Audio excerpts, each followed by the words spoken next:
ত্রিপুরার truck driver মজদুর সংঘ motor stand Shanitala আগরতলার পক্ষ থেকে রক্তদান শিবিরের আয়োজন করা হয়। চন্দ্রপুর আইএসবিটিতে উপস্থিত ছিলেন ত্রিপুরা ট্রাক ড্রাইভার মজদুর সংঘের সম্পাদক অরুণাভ দত্ত, উত্তম সরকার সহ অন্যান্য কার্যকর্তারা, ড্রাইভার ভাইরা এবং এদিন মোট 50 জনের ওপরে রক্তদান শিবিরে অংশগ্রহণ করে থাকেন। ব্যুরো রিপোর্ট আরই ধর্মনগর।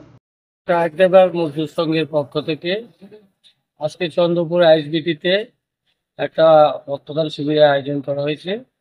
এই রক্তদান শিবিরের উদ্দেশ্য হলো রক্তদান একটা মানবিক কাজ।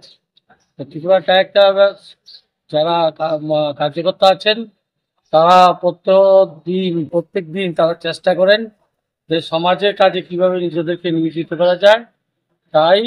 তারাই অঙ্গ হিসাবে আজকে ওরা রক্তদান করেছেন, বিগত দিনেও করেছেন, সামনেও করবেন।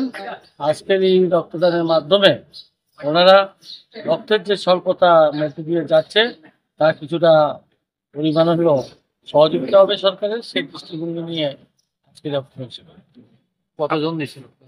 আমাদের এখানে আজকে 50 জনের উপরে রক্ত দেওয়া হয়েছে, আশা করি আরো বাড়বে। আপনার পরিচয়টা?